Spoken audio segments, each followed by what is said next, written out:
Өнөөдрийн бидний бэлтгэсэн хүн байгаль кино хичээл нь хүн нийгэм, хүн байгаль хичээлийг хослуулсан хаан эзэн Чингисийн үлгийн нутгаараа илж түүхэн дурсгалт газруудтай танилцах, түүх соёлоо танин мэдэх, байгаль орчноо хайрлан хамгаалах зорилготой экскурс хичээл юм аа.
Багийн байгалийн саксус газрын хамгаалтын албатай хамтран нэг хүүхэд нэг нахаа, нэг анги 100 нахаад модыг үрээр нь өрслүүлж одоо ингээд тарьж хамтран ажиллаж байгаа.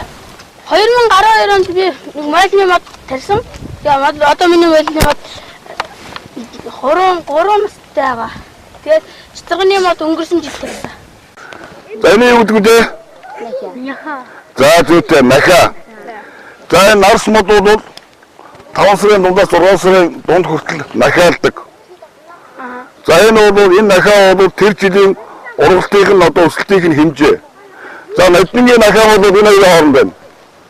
Энэ урчингийн энэ хоёрын хооронд байна тийм ээ.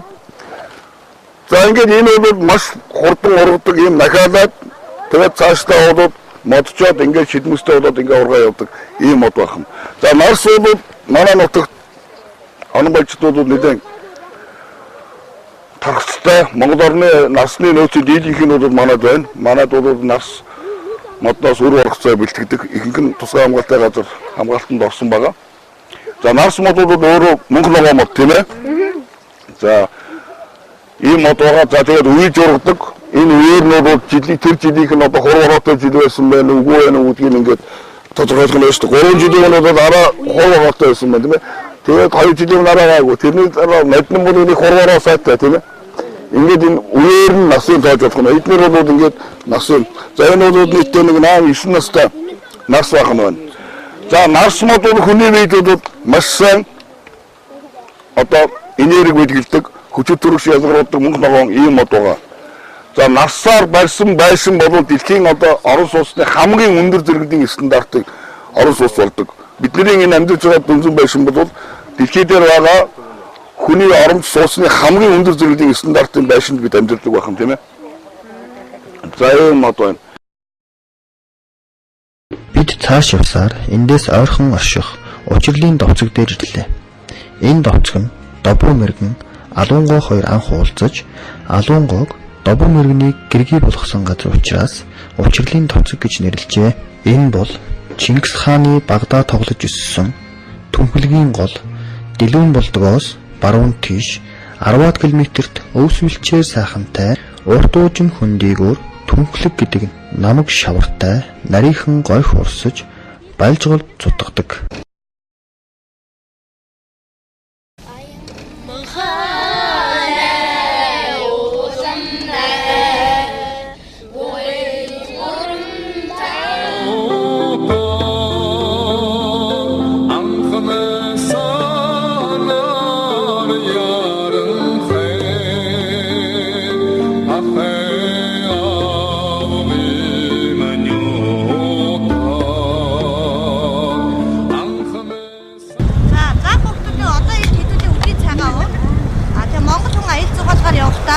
Явсан газрынхаа ууд онд эдгээр цайныхаа дээжийг өргөдөг байгаа. Тэгээд одоо багш нь эдгээрийнхээ дээжийг өргөё.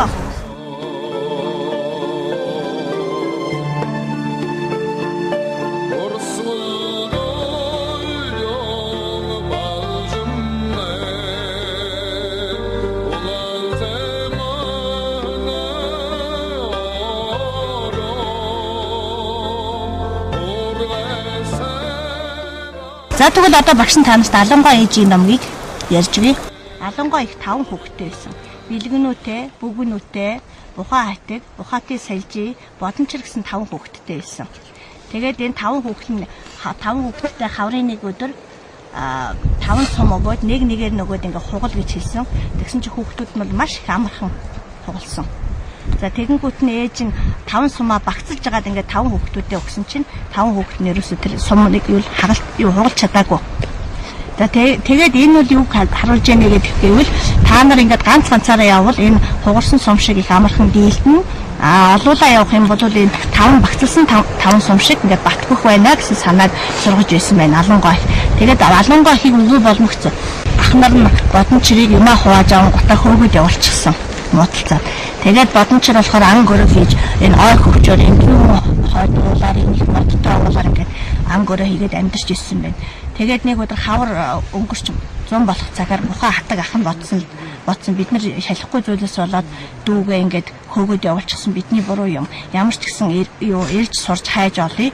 Тэгээд бодончр байх юм бол одоо харуулж намдах нь биднээс их сайн шүү дээ гэд дүүгээ ингээ хаагаад онон мөрөн удаад хаагаад ингээ тэнхлэг горхон гээ сая бид нар ингээ тэнхлэг горхон дээгүүр дайрсан шүү дээ тийм ээ. Тэр горхон дээр байгаа хэдэн хэсэг хүмүүс дээр ингээ ирсэн чинь тэр хүмүүсээс ингээ дүүгээ асуусан чинь тэр хүмүүс тэгж хэлсэн.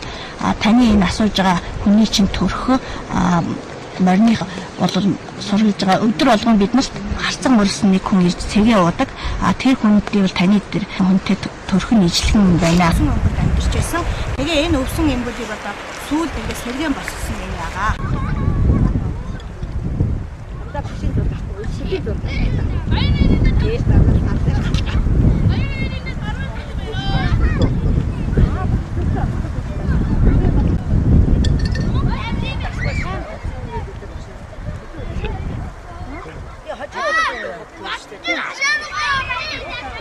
Тэ.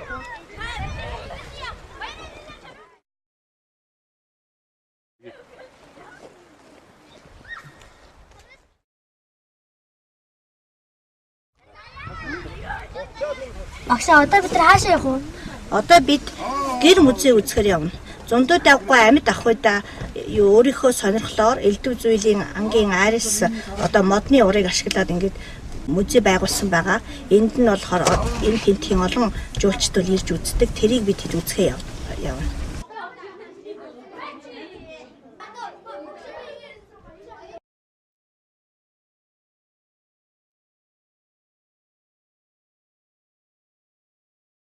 За хүүхдүүдээ одоо энэ зундууд байгаа амьд ахуйда байгуулсан энэ гэр музейн талаар түүний том хүү Шижирбаатар одоо бидэнд тайлбар ярьж өгнө. Та нар сайн сонсоорой хүүхдүүд. Одоо насаараа цуглуулсан ингэж гэр музей байгуулад одоо юм өшөөл олшруулах төлөвлөгөөтэй ажиллаж байна. Тэгээд энэ шин бүхэн наснангаа турш олж цуглуулж хөдөлдөж авах. Тэгээд зарим нэг бүлэг сэлэг хөлдгүй юм ингэж цуглуулж ийм үзүүр байгуулагдсан. Тэгээд энийг нь хайрлаж хамгаалж бас өргөдөх ажилтай бодолтой ингээд бид ажиллаж байна. Сэлэг богдын хатан гинэмфэл гэж хүн богдод таал төгсгөдөө гинэмфэлд өгсөн. Энэ яагаад энэ манайд энэ холбоотой бүхтэй зэрэг аавын дүү гинэмфэл хатан хоёр танил байсан. Тэгээд танилда энийг үлдээсэн баригдахдаа. Тэгээд энийг хатанд нуугаад 40 гаруй жилийн дараа энийг олж авсан. Аваад энд ингээд байж байгаа ийм төвхтэй. Тэр богдын хатан байгаад нааша богд таал төгсгөд одоо гинэмфэлд энийг өгөөрэй тэгээд ашаа хүсэх хүмүүс бүх юм өгүүлсэн ийм төвхтэй. Энэ Норлон сумын бүртэн бол усан дорж гэж байсан. Тэр хүн ном уншиж номынгаа хүсээр ингэж ороосон байгаа. Энэ шин зүгээр нэг махан төмөр биш л дээ. Гантай одоо энийг тэнээлгэнэ гэдэг дийлэхгүй ийм л юм байгаа. Энэ хүүхдүүд нь нэгээд одоо эднийг авъя. Бид өөрсдөө хадгалах ёстой гэж ирсэн ирээд өгөөгөө энд байх ёстой газар байгда гэсэн тэгээд ингэж усаагаад ийм төвхтэй юм аа. Хоёр сэлмний хувьд. Энэ бол добу мэргэний хөшөө хэрэгсүр. Энэ хэрэгсүр нь байгалийн түүхэн дурсгалд зүйл учраас хайрлан хамгаалах, хүндэтгэх үүднээс хадаг уйсан юм. Хэрэгсүрийг тойрсон жижиг чулууд нь түүнийг хамгаалах цэргүүд ажээ. Энэ нуурын эрг орчмоор Норжин гэдэг айл олон жил нутгалж байсан. Олон жил нутгалдаг байсан учраас энэ нуурыг Норжингийн нуур гэж нэрлэдэг болсон юм гэдэг. Нууранд гангар, хун, галуу, ангир, нугас зэрэг шууд амьдардаг. Дэлгүүн болдгоос баруун хойш холгүй, шүд хаг ташим хүйтэн булаг бургилж байдаг. Түүнийг хажуу булаг гэнэ. Тэмүүжин мэнтлээд 3 хонсны дараа энэ булгийн усаар биеийг нь угаасан гэдэг. Та яагаад бетоноор утгахгүй шангаар утгаад байгаа юм бэ? Бетоноор утгавал хурдан биш үү? Би утгах уу? Энэ арсеныг одоогоос аваад юм арын бетоноор утгадаг байлаа. Одоо утсны төсөл нь багсаад эмээ шангаар утгаж байна. Яагаад энэ бүдгийн ус ширгээд байгаа юм бэ? Цаадагаар хуураштай байгаа. Хахайтлыг отхоор гэж байна л да. Байгалийн зайлс бодоод гэж байгаа. Байгаль хитгэх хүмүүс биднэр хааргаангүй хахай сууж.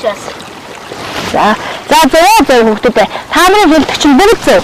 Хүмүүс одоо байгальтайгаа зөвсөө харьцаж болоод ингээд гол ус зарим гол горход ширгээд заримийнх нь бол ус их багасж байгаа. Тийм учраас одоо хүүхэд та бүхэн ч гэсэн одоо өөрсдийнхөө хоёр нэмрийг оруулж гол усны ойр орчин болон байгаль орчинд хөдөө гадаа явахдаа хог хаягдлаа цэвэрлэж хог хаяхгүй байх хэрэгтэй.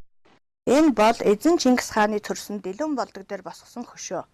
Уг хөшөөн дээр эзэн Чингис хааныг 1162 онд мэндэлсэн тухай уйгуржин бичгээр бичсэн байдаг. Энд Тэмүүжин баруун гартаа шагаан чинээ нүж атхан төржээ. Дэлгүүн болдог дээрээс харахад баруун талд нь Баян овоо хайрхан, алсад дадал сум, 3 нуур, амралтын газар, Чингис хааны гэрэлт хөшөө, эзэн Чингис хааны төрсөн онон балжийн сав нутаг зэрэг эргэн тойронд нүдэн тодхон харагдана. Энэ л сайхан нутгаар эзэн Чингис хаан маань гогод мангар жимсгэн төв загас жарахай намнан баг насаа өнгөрөөсөн билээ. Дэлгүүн болдгоос уруудан энергийн овоонд гарлаа. Энэ бол дээд тэнгэрийн эрч хүч энерги авах залбирлын овоо. Энэ газарт буй монголчууд од ирэхээс гариг ертөнцийн нөлөөллөөр эрчим хүч энерги авч оюун ухаан нь хүчрхэгжиж нэгэн үед дэлхийн хэмжээнд өөрчлөлт хийсэн гэдгийг Оросын эрдэмтэн Лев Николаевич Гумилев тодорхойлжээ.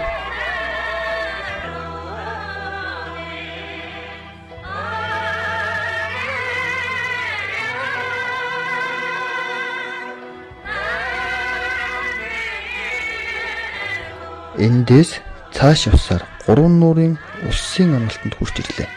1961 оны хавар нэр дэдэнтэн улс төрч бэ төмөр очийн санаачлагаар намын төв хорооны улс төрийн товчооны шийдвэр гарч уран баримлж ил махвалын загвар удирдлагаар Монголын их хаан Чингисийн аврах сүрлэг хөшөөг түүний мэндэлсэн дадал сумын 3 нуурын дунд нуурын хойд дэнж дээр босгосон юм. Энэ хөшөө нь 18 м өндөр. Суурийн нүхэнч хөшөөний өндөртөөгөө ижил. Хөшөөний ерөнхий хэлбэр дүрс нь асаж буй гал ургаа хадны хэлбэртэй. Монголчууд эрт үеэс галыг бадарч мандахын тэмдэг гэж хүндэтгэн үздэг үндэстний зан заншил агуулгаджээ. Ургаа хадны хэлбэр давхар оруулсан нь монголчууд эрт дээр үед түүхт үйл явдлыг ургаа хаданд сийлэн бичиж үлдээдэг түүхээ халдсан үзжээ. Гэрэлт хөшөөний өвөр талд Чингисийн босоо дүр хуйг дуулгагүй энгийн шулуун хувц өмсгөлтэй байгаа нь түүнийг төрийн том зүтгэлтэн хувц ухаантай мэрэгэн хаан байсныг дүрслэн харуулсан гэж түүхчид өгүүлдэг. Монгол зургийн аргаар зурсан гэрэлт хөшөөний өвөр талд алд бием нь альжаавал альжаатуга ахуй төрмөн бүү алдартуга гэсэн үгийг уйгуржин бичгийг хонхойлгон бичсэн байдаг. Монгол улс түүхэндээ анх удаа их эзэн Чингис хааныхаа хөшөөг босгожээ.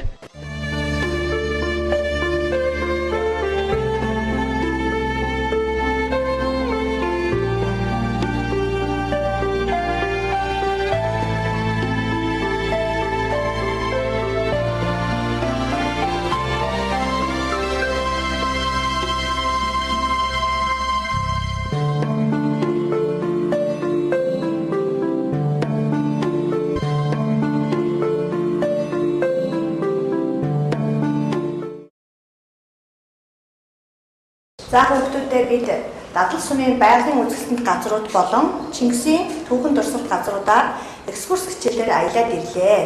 Экскурс хичээлээр юуны тухай мэдэж авсан бай хүүхдүүдээ?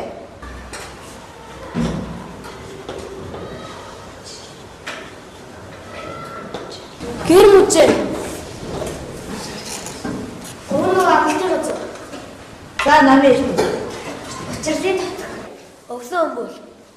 Өөрөөр хэлчихэ. Түүчгийн баг насны музей. Номон далай. Монгол хүн гол ус сав газрын модыг юр хөндөхгүй. Лосын хорлол болж гол ус ширнэ гэж өвөө эмээ минь үргэлж загтаг. Төс. Удаг шаанаар агшааны ихэнд айл бугыг хориглож гол мөсний ойр орчимдох мод урмыг дасалж болохгүй би хэлдэг. Амтны үүснээс нь гүйцээгүй үед болон хавар зүүн өвөлөө хүч тарах муу авсан ан амтныг агандаггүй. Хүний нутгийн чөлөө өсгөлбөл өөрийн гэрийн голом тэргэн гэдгийг би мэдэж авлаа. Хүний нутагт явахдаа овоо ангааг нь нэрээр нь хэлдэггүй зөвхөн хайхан гэж хэлдгийг би мэдэж авлаа. Гол хориг булаг шат нуур цоор бүдгийн усны сүү цагаан зээ цус цэгийн тусаахыг тэлдэг. Жимс жимсний түүхтэй мод мөчрийн хуглахгүй боловсрож гүйцээгүй хайрын түүхгүй. Өөдөөс маань булаг шандын усыг ариун ус хэмээн нэрлэдэг боломжтой. Урсгал усанд юм хамаагүй угаадаггүй. Юм угаас хэрэг гарвал төгөл сарал ус хийж голын эрлээс нь хол угаадаг гэж өвөө маань хэлдэг. Хүүхдүүдээ одоо аялаар явж үзсэн харсан зүйлээрээ бүтээл хийцгээе. Өндөр хаан уулын хаан өвөрт цэцэгс янзаараа ургана. Өндөр түүхийн шаргалхан хуудсан цаг цагийн үннийг дуулнаа. Мянган жилийн алтан хэлхээ хөвөртгөрөө хөвөрч урснаа. Монгол төрийн их алтан зуурин мөнхийн мөнхөд төгөлдөр байна. Чингис хааны үлгийн утаг Чингис хотын бидний гадгадамт дэлхийн мэддэг алтан утаг дээгэн гэртээ багтан багтан дуулгаж байна. Бурхан халдун хайрхныхаа оргиоц уян заяага татгаж байлаа. Төлөвөн хэрлэнгийн Аялалд явж үзсэн харсан зүйлээрээ бүтээл хийсэн байгаа. За ингээд зарим сурагчдын төлөөлөл хийсэн бүтээлээ гаргаад тайлбарлах гэж гарч ирээд байгаа. Анхааралтай сонсоорой хүүхдүүдээ. Би төрсөн нутгаараа ирсэн гэд их зохиосон одоо уншиж өгье. Чингис хаан төрсөн нутаг бол дадал сум юм. Өндөр өндөр уртаа өтгөн ой модтой тэсэг жимс дэлгэрсэн сайхан нутагт Чингис хаан маань мэдсэн юм. Дадал сумын дөлөөн болдог бол Чингис хааны бага насндаа тогтож байсан газар юм. Дадал сум нь Чингис хааны түүхэн дурсгалт газрууд байдаг. Би дадал сум маань аялж ирээд бидний аялал гэдэг нэртэй их зохиосон би тэрийг уншиж өгье. Манай энэ дадал сум маань аялаад ирсэн. Дадал суманд учирлагын давцаг 3 нуур амралтын газар Норжингийн нуур өвсөн өмбөг гэх нэртэй мэтчлэн олон хөшөө дурсгал байсан. Би Чингис хааны үр сад болж ирсэндээ магтдаг. Дадал сум олон хөшөө дурсгал байдаг. Ийм сайхан байгальтай газрыг бид хайлан хамгаалж мод цэцэг зүйлэг ногоо айн амтны хөшөө дурсгалыг хайлан хамгаалж явах болно. Би дадал сум гэдэг нэртэй их зохиосон. Бидний төржсэн нутаг дадал сум үнэхээр сайхан горно. Дадал сумд олон төрлийн жимсэн ургадаг бас 3 нуур амралтын газар гэр музей учирлын давцаг өвсөн эмбөл гээ зөндөө сонирхолтой зүйлс байдаг. Энэ сайхан нутаа бид нар тайлахгүй бол хэн тайлах вэ? Төрж исэн нутаа бид нар тайлна. Би Чингис гэдэг их зохиосон та нараа тэнд сонирхуулъя. Чингис хааны өр одон бас төрсөндөө бид бахархдаг. Тэгээд эзэн хааны төрсөн нутаг олон түүх дурсгалтай газрууд олон байдаг. Бидний мэдхээр Дэлгүүн бог Тэмүүжингийн бан газар өвсөн өмбөл зунди давгууны гэр мужи Чингисийн хөшөө байдаг. Эзэн Чингис хааны минь морин дэд дээр өссөн Монгол хүн. Би дадал суманд байдаг Тэмүүжингийн бага насны гэр музей хийсэн. Би дадал суманд байдаг учирлын давцаг Тэмүүжингийн бага насны музей гэр музей өвсөн өмбөл гэдэг зундад авгаа гэр музей хийсэн. Тэгээ этнос амжилтан аваа. Би дадал сум руу аяллаараа үтсэн бүхнээ энэ баримлын шуураар хийсэн. Энэ болохоор дадал сумын алга. Энэ нь болохоор энэ зундад авгууны гэр музей, учирлын давцаг, уран нуурын амус. Тэгээ би бас Чингис нэртэй шүлэг зохиосон. Тэрийгээ танаас уншиж өгье. Эзэн Чингис хааны үлгий сайхан нутаг эдүгээ бидний амьдарч би эрдний сайхан үлгий таван хөшгөө болно. Энд тэнд бэлчих та бидний гинхэд Монгол эрдний сайхан нутаг хатан хэрлэнгийн усаар ундааж хан хинтээ нутаг төссөн эзэн Чингис хааны үлгий нутаг энэт Монголын сайхан нутаг эрт үеэс улбаасан эрдний сайхан орон эзэн Чингис хааны морин дуурай тасалсан газар морин дээр болсон Монголын газар нутаг миний Монгол нутаг эзэн Чингисийн нутаг. Газруудаараа зургуулсан газар энэ Чингис хааны хөшөө энэ өссөн өмбөлөөр Чингис хааны бага насны музей энэ Дэлгүүн болдог энэ манай ангийн хам. За дадал сумын үзэсгэлэн сайхан байгаль болон их эзэн Чингис хааны төвийн дурсгалт газруудаар аялж зөндөө олон зүйлийг мэдэж авсан.